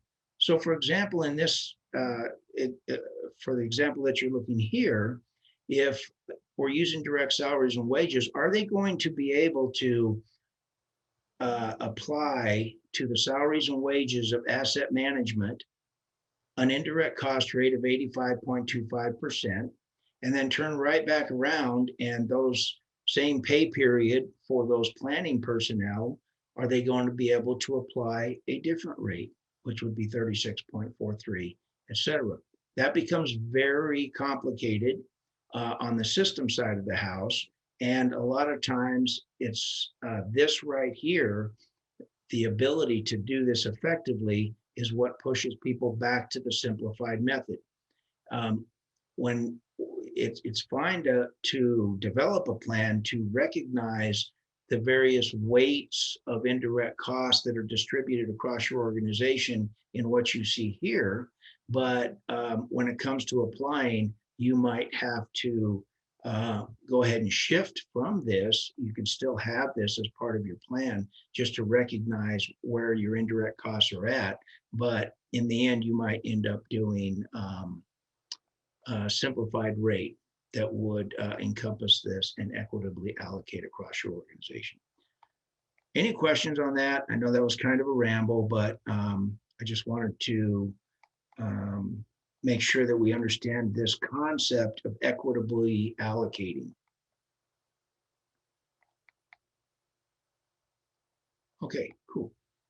All right, so let's go into another area, which we talked about simplified method, talked about the multiple method. Here on the single or a special rate type method, it's really not it's not a separate methodology. It's something that is included. When you won't see a normal ICAP that comes across for an organization that is strictly a special rate. Typically, they already have an indirect cost rate, but they have a need for a special rate. And what these special rates, they're for like emergency relief programs or possibly something that changes in their program that they A, want to be ready for in the future, or B, have a need to do separate from their normal indirect cost rate. And that's what we call a special rate. Just to give you an example, if you have a large project coming up, maybe that's in a different location of the state, where a lot of your support, meaning your facilities, your personnel, and so on, are away from that part of the state, you might have a need during the development of that project and the construction of that project to have people closer to that physical location. And so for a period of time, you might create a special rate specifically for that project because of its different location and the level of administrative support that's needed in that different location. ER is where we see this a lot. So I'll give you an example. All of us probably remember Hurricane Katrina. There's been several other hurricanes since then. Hurricane Katrina was a big one. And so the state of Louisiana, after Hurricane Katrina, realized that their indirect costs were, during an emergency event like that, their indirect costs were being increased. But yet they had a rate already approved, but they couldn't take advantage of the indirects that were being produced because of that emergency episode. So after Katrina, they crunched their numbers, they looked at their historical data, recognized how much their indirect cost had increased because of Hurricane Katrina and all the cleanup and everything that had to happen to get everything back working again. And so they recognized special rates. So now going ahead in the future, should there be another hurricane that would be of that nature, they could immediately start applying an approved special rate. And that's kind of what the special rate is. Typically, it's submitted and included with your normal ICAP package. And it's just something needed that's outside of the ordinary. You could also do it for possibly a major project, something that would distort your normal indirect cost allocation plan and your indirect cost numbers. If you have a giant project that's coming up, you could also use a special rate for that specific project only, because maybe including that project in your normal ICAP would distort your numbers considerably. Speaking of distorting numbers, a lot of times states that we see that may have a major project, they'll just exclude that project from their ICAP. Why? Because that project is distorting their overall ICAP, and they don't want to over collect indirect cost over the year, or they don't want to under collect. So they recognize that the indirect cost used on that major project is a distorting factor, and a lot of times they will exclude it. And by all means, if you guys have a question or want me to slow down. Hey, Eric, I did want to add one thing. Sure. To what Eric was talking about on the special rates, and I'm glad he did cover most of what I was going to say also, but it is very important when you're thinking about developing your rate, and this goes to what Eric was just talking about. And if you think about just very, very easy example, you have $1 million direct cost base, you have 500,000, indirect, that's a 50% rate, right? And let's say our direct cost base is direct salaries and wages. If you get and you develop this rate based on a standard program, what's important to what Eric is saying is if something happens that year, like an ER event, you cannot charge your regular indirect rate to that ER event or to that major project or to any extraordinary cost that was not included in your original base, because just like Eric said, it will make you over collect an indirect cost significantly. So that's why the special rates are very important and should be submitted, because you should be keeping those things in mind. Just as an example, Arizona, they did have a major project and they have an indirect cost plan. And so they analyzed their major project to see if they wanted to develop a special rate specifically for that project, and came to the conclusion that their indirect costs really didn't significantly increase. So they were just going to exclude it and not not have a special rate for that project, but they could have created a special rate for that project if they wanted to. But the important thing to remember is you can't charge your normal indirect rate to any extraordinary costs that were not included in your original direct cost base. That's it. Great, Bob. Thanks for chiming in on that.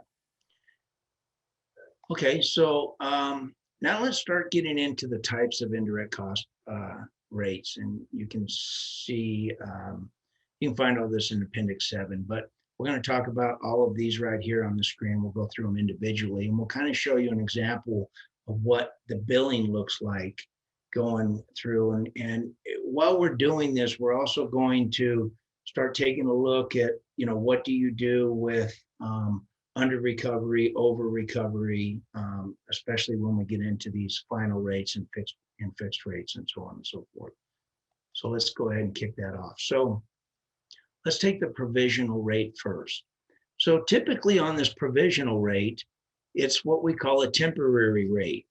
This is used a lot by very small organizations. We're talking like maybe a county or a town that might get one federal grant, every couple of years or something, or maybe a couple of federal projects, over a couple of years.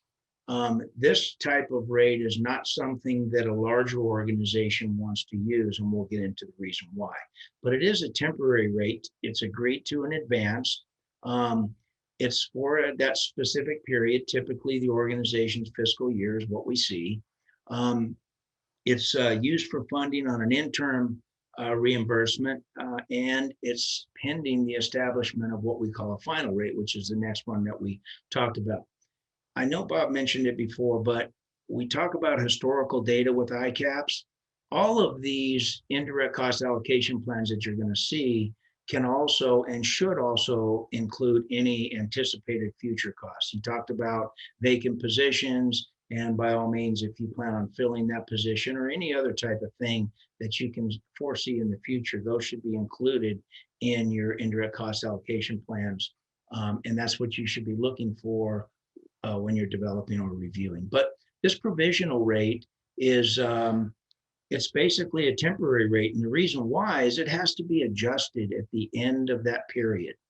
So if you have a rate of 20% and it's approved and it's a provisional rate, here's what it looks like. You have, you start applying that 20% to either your direct salaries and wages as your base or total direct costs, whatever your base is, and you go through the year. And then at the end of the year, you pull up and you look at your actuals. Anything over that 20% needs to be adjusted down. Anything under needs to be adjusted up. But when we say adjustment, we're not talking about just a ledger entry. We're talking about every transaction that you did in the past year has to be updated with the correct, let's just say it was 22%. So you have to go back and touch those transactions, what you had charged as a provisional rate throughout the year. You have to adjust it at the end of the year, meaning every transaction. That's why it's a very burdensome. Let's take a look. So here's just an example. Estimated indirect costs of 125,000. Your estimated directs are 250.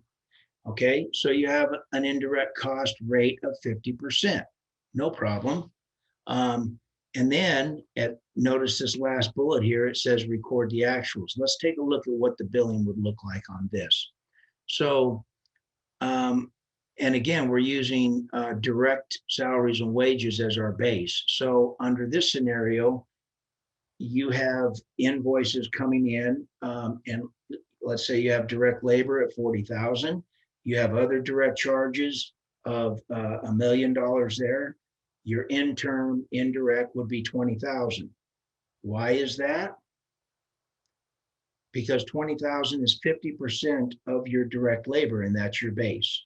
So your interim billing would be $1,060,000. You can't charge that 50% to your other direct charges like contracts, materials, or anything like that, because that's not your base. And we've mentioned before, whatever your ICAP methodology is what you have to apply. Let's take a look at what it looks like over a period of time. So here in this example, your first quarter, your direct labor, 40,000, 60 in the second, 40 in the third, 60 in the fourth, for a total of $200,000. You can see your other direct charges across there equating to 1.1. You can see your indirects would be $100,000. That's what you charge throughout the entire year. $100,000 being 50% of your direct labor, no problem. But then we move down the slide and it says the actual indirect costs. Your actuals came in at $150,000. Your actual direct labor, which really stays the same at 200, but notice you should have been at a 75% rate, not a 50. So you under allocated your indirect cost. Well, if you under allocated, now you have to go back and adjust to that 75%, all of those direct salaries and wages that you had charged the 50, you had to actually have to go in and adjust those because you underbilled by $50,000. That's very problematic if you're dealing with, even more than a handful of projects. Imagine how much time your financial personnel are going to be adjusting their books, especially for a small organization. Not very conducive. We don't see this. However, you as Caltrans, as a state agency, you might see this because you are dealing with towns. You are dealing with smaller organizations that might only get a grant every few years. And if that's the case, then this might be totally doable. Let's talk about the final indirect cost rate. Basically, let me back up just real quick. This 75% is the final rate. So you adjust from your actuals, you would go ahead and adjust. And I'm going to do something here. I did it the other day and I kind of like it. You want to take this 75%, that becomes your final rate. Not only do you have to adjust everything for that previous year, or that you charge the 50, but it's also going to be your provisional rate going into the next year. Let's talk about something else that's a little bit different on this, and I'll go ahead and advance the slide. When we get into this final rate, which becomes, it doesn't become a final rate until the end of the year. But let's talk about this. Let's talk about that small organization that only gets that one grant. There's a specific dollar amount there that they can use. The Caltrans has allocated X number of dollars to, I don't know, a small town. I'm trying to think of one. I used to live in California. I should be able to think of small ones. Lake Elsinore, something of that nature. But if there's only a specific dollar amount that was allocated, what if they under collected? Let me back up a slide again. If they under collected, where are they going to get this extra 50,000? There might not be any money available. If they spent the grants and did the projects and collected their indirect costs, even though they under collected, they might not be able to come back and say, "Sir, we uncollected." Caltrans, you may say, "Well, we only gave you X number of dollars for the project and you burned through it." So this is also something risky with this provisional and final rate. Just wanted to toss that out there for the smaller organizations. If you over collect, then they also have to pay back. The project might be done or whatever, they go through. And if they over collected their indirect costs, well, Caltrans is going to come knocking at the door. Okay, so keep that in mind with these two rates. The provisional and the final rate, they go together. The final rate is what is established after your actual costs are known, and that provisional rate has been audited and gone through. And then that third bullet is exactly what I was talking about. Underpayments may be subject to availability of fund, and overpayments must be credited or returned. So this kind of puts that smaller organization in a risky situation with regards to the provisional and the final. Is how they get around that is they monitor that rate monthly. Typically, small organizations using a provisional rate, they have the ability to monitor their indirect costs from month to month. So they're going to know, within the first quarter, if they are over collecting on indirect costs or under billing indirect costs. And if they're not doing that, they really should be doing that, because at the end of the year, as this slide says, under or overpayments have to be adjusted. Okay, we don't see those a lot. However, you all as auditors with Caltrans might. Okay, let's take a look at fixed with carried forward. We see this one a lot. The reason why we see this one a lot is, think back to in the very beginning, we talked about what is your objective. And it's important to know, even when we're reviewing indirect costs, to understand what that organization's objective is. Is their objective, it could be by state statute, you will collect all indirect costs through the federal program. If that's a state law, then that state agency has to do that. Fixed with carried forward will do that. Why? Because it's accurate over a period of time. And we'll talk about it. The fixed with carried forward, I kind of think of it as kind of like a checkbook. At the end of the month, meaning in indirect costs at the end of the year, you balance your checkbook, and whatever overage or under you collected or didn't collect with your indirect cost, you carry that forward into the next year. And so the next year, if you under collected your indirect cost, the next year you will recover that. If you over collected, then you take that balance, and it's usually a balance of dollars, and you incorporate that into your next year fixed with carried forward rate, and it all works out in the wash over a couple of years. That's the beauty about the fixed with carried forward, because you are going to collect everything that you intend to collect over a period of time. It's extremely accurate. There is no retroactive adjustment, because you are just adjusting from year to year. And it's basically the difference between your estimate and the actual cost. It is agreed to in advance, a very effective indirect cost rate.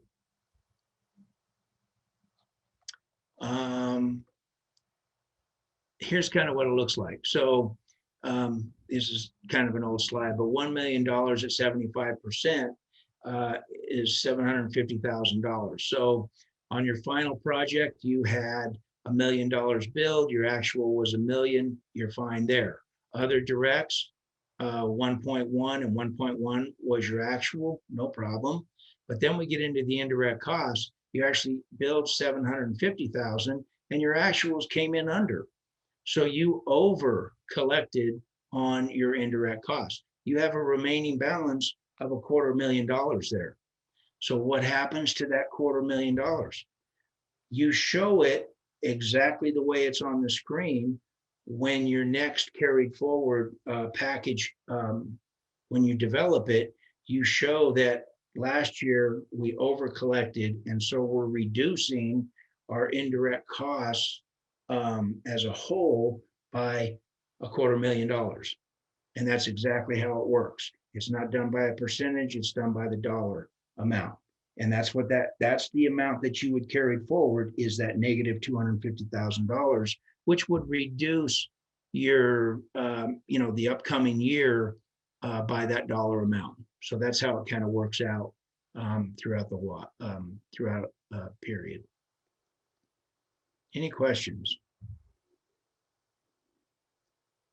Okay, let's go to the Eric, I did want to just say one thing on the fixed with carry forward.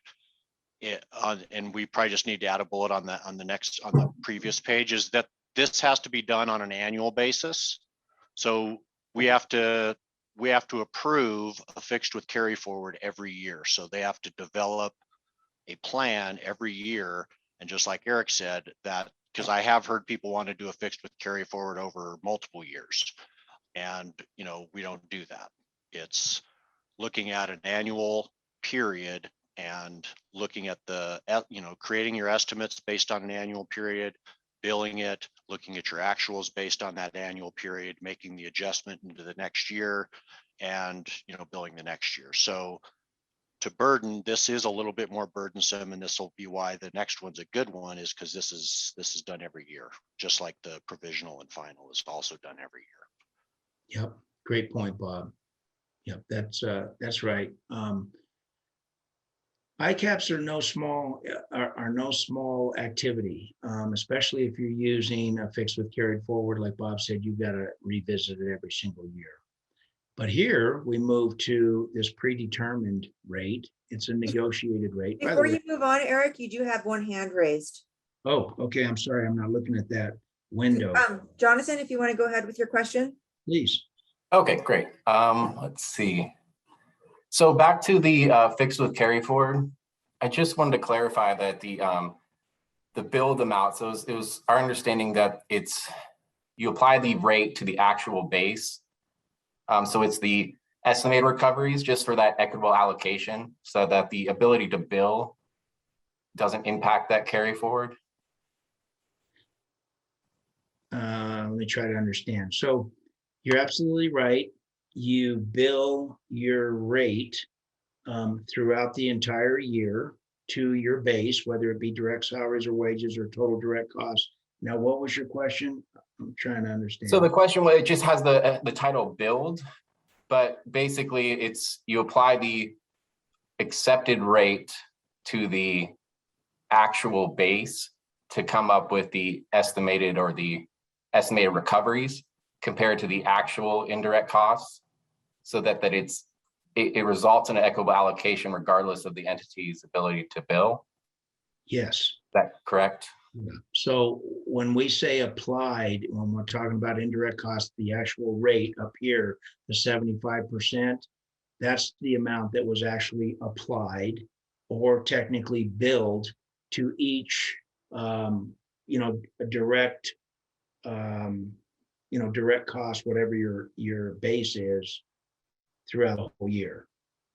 So applied and billed are basically the same thing when we're talking about the rate. So you're absolutely right. In your financial system, you're basically, when you're applying the rate, you're actually billing that rate on top of that direct charge, or direct salaries and wages, or another cost item, another direct cost item. When you apply the rate and that rate comes across to FHWA, or if you're a local and that goes through Caltrans, you're actually billing indirect cost at that percentage for that cost item, whether it be direct salaries and wages or another cost item. Does that answer it? Yes. Yeah. I could add. Yeah. Okay. I think that to be just a little more clear, I think he needs to recognize that in this example, the cost basis was the labor. So that's why it was the 750,000, not the direct, it's not the 75% of the direct cost. Oh, okay. Yeah, so basically, if you don't mind, if I'll add something, Eric. Sure. Yeah, so just like what Margaret was just saying, we have a direct cost base of labor. And if you look up above, we have $1 million of labor and we have a 75% rate. So we're going to charge 75%, or we're expecting to have $750,000 of indirect costs next year. So throughout the year, just like Eric said, as time and labor charges are coming in out of that $1 million, we're applying a 75%. So for every dollar of time and labor of direct time and labor that gets charged, we're charging an additional 75 cents. And then at the end of the year, if we're billing the full $1 million, and as this is showing, we charge the 75%, that entity overcharged in indirect costs by $250,000. So that means they were overpaid. We overpaid them $250,000. So using this this fixed with carry forward rate, what we do with that $250,000 is, let's say, okay, next year we're going to use the same numbers. It's $1 million is our direct labor, and we think our indirects are going to be 75%. We would drop that 75% down by that $250,000. And like Eric said, we don't do a percentage drop. We carry forward that negative 250, and then that decreases your next year's indirect cost by $250,000. And then you apply the calculation to come up with your next year's carry forward rate. That's kind of how it works. Does that make sense? Yeah, no, I think, no, that we're saying the same thing. I think it was a confusion of the term. So you used the term charged. So it was just a concern okay. that, you know, an entity can have direct activities that are internal, that they don't have the ability to bill, quote unquote, right? It would be a more of an internal charge. So it's just clarifying that that figure is not the amount that was billed by billed to an outside entity. It was just the total base that you're applying that rate to come up with those Okay. charges. Yeah, so that's what I think the confusion was. But yeah, no, that makes sense. Wonderful. Great question. And good discussion as well, too. Yeah, so this one is, you know, an agency's got to be ready to track all of this stuff and you know, be able to do that carried forward from year to year. But that brings us to this predetermined rate, and we see a lot of these just because of the simplicity of it. There's some drawbacks to it, and we'll talk about those. But once again, all of these rates are for a specific period of time. Now, this one could actually be extended out. This negotiated rate or predetermined rate, used one and the same. Sometimes you'll hear negotiated, sometimes you'll hear predetermined. All of these rates are basically negotiated. When I say that, I just mean that a cognizant agency has to have a hand in this to approve these rates, and they're, you know, and looking over. But they do, this is called predetermined in 2 CFR 200. You'll also might hear it's a negotiated rate. And the reason why they're talking about that is that this rate can be good for 2 to 4 year period of time. And even after that 4 years, it could be extended for another 4 years, which is kind of cool. And I'll get back to the objective here in just a minute, but let me finish the slide, and then we'll kind of dig into it a little bit. But it is based on estimated incurred costs or in historical type data, usually not subject to any adjustments. Has to be approved by the cognizant agency and negotiated, and we'll talk about that, and for that period. But basically, the predetermined is this. So if your objective is to claim indirect costs, but you're not required by state law to claim all of them, maybe you can get by with a specific dollar amount that you're looking for. And I'll talk about a state that we just reviewed here recently that you know, they're looking for a dollar amount. This is why that understanding the objective is also important. Is, you know, what are they trying to do here? This predetermined, typically, because or when I say we, but any cognizant agency will approve it for multiple years, typically is what happens is they'll say, well, our historical data, you know, has us at 30%, and, you know, 30% 1 year, 31% 1 year, 3 years ago it was 33%, whatever the case may be. So they're hovering around that 30%. But we don't know what's going to happen in the next 2 to 4 years. We don't know what's going to change. And so part of that negotiation is saying, okay, so you think that, you know, you can come in with a 30%. Well, based on past performance of that organization with a grant or a project, I should say, it doesn't necessarily have to be a federal grant, but there's a lot of things that are taken into consideration by the cognizant agency, the actual organization itself, you know, their ability to apply this rate, their financial system, so on and so forth. All of these things go in. We might even look at it, possibly a single audit, and see if they're having any problems in any other area. But all of these are negotiation factors because the cognizant agency and the federal government does not want to overpay indirect costs. We want to pay our fair share, but we do not want to overpay. If you go into a negotiated rate, as you see there, it's not subject to adjustment. So that organization will come and say, well, we we're right in around the 30%, so we'd like to request 30%, and we'll say, well, if you're doing a predetermined rate, why don't we do a 27%? And we'll come in with something lower. And as long as that organization can meet their objective by that 27%, that's usually what we come out with. It's typically a few percentage points lower than what their actuals and what their future forecast is, because we are working in the interest of the federal government. We want to make sure that we don't overpay. But the cool thing is once it's approved and developed and approved, then it runs for the period of time. Now, there could be a time when, let's say on year 3, on this example of a 4-year period, on year 3, their indirect spike like, by 5% or something. The cognizant agency can come in and say, hey, hold on a second, we can't let this fly, and renegotiate back to where they need to be, because once again, Uncle Sam won't pay any more than our fair share of indirect costs. That's just the bottom line. But typically, if an organization can handle a little less than what their historical and future estimates are going to bring to the table, then this is a very good choice for everybody, because it usually runs. I know you've heard us mention Wyoming.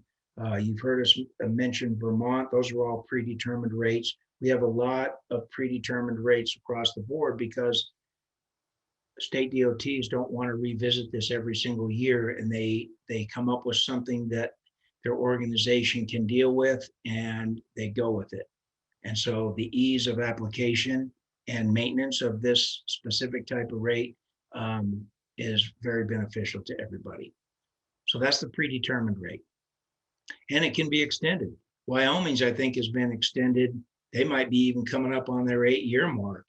I think they came in at like 16% or 12% or something. And I think it's been at like 9% or something like that for several years. And everybody's been happy, and they just keep moving forward. Here's your de minimis rate. And I think I know I'm coming up on my time. If I can get through one more after this, and we'll be good. But there was a question that Rodney sent to us a couple of weeks before this training, and it had to do with an organization, because of the change in 2 CFR 200 on November 2020, when 2 CFR 200, and before that change, 2 CFR 200 said that you could have a de minimis rate if you never had a negotiated rate before that. Now they came out and said, basically, even if you had a rate in the past, you could come back and elect a de minimis rate,